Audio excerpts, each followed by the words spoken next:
আপনার ফুটবল খেলা দেখে প্রথমবারের মতো আমি সেদিনে আপনার প্রেমে পড়ে গিয়েছিলাম।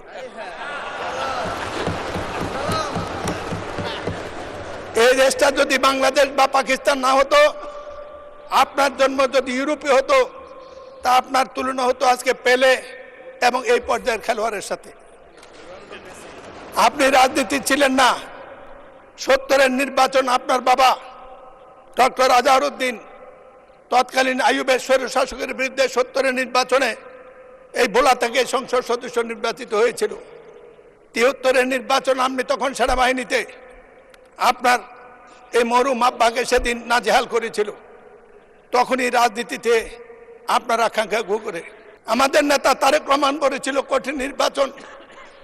সেদিন অনেকে বুঝে নাই, আমি বুঝেছিলাম।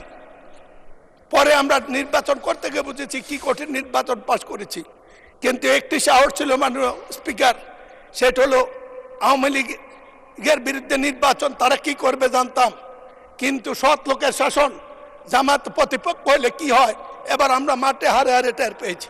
আপনি বললে আমি বসে যাবো। কনক্লুড করে দেন। আমার বক্তৃতা এখনো শুরু করে নেই। আমার বক্তৃতা এতক্ষণ শুরু করিনি।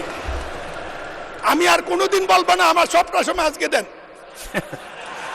এখন নামাজের সময় হয়ে গেছে, আজান পড়েছে।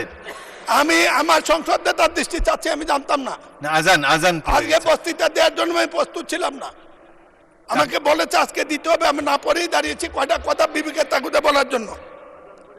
ভালো বলেছেন, বাট আর 30 সেকেন্ডে শেষ করেন, নামাজের টাইম চলে যাচ্ছে, আজান পড়েছেন।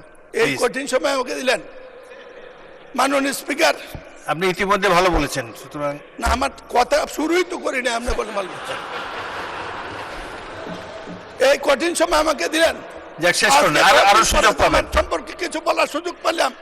ওনারা তো সবসময় বলে জাতির টেলিভিশনে বলে, তারা গেলে টেলিভিশন যায়, বিরোধী দল দাঁড়ালে টেলিভিশন ধরে, আমরা আপনি আমাকে অ্যাড্রেস, স্পিকারকে অ্যাড্রেস করেন, ওনাদেরকে বলেন না।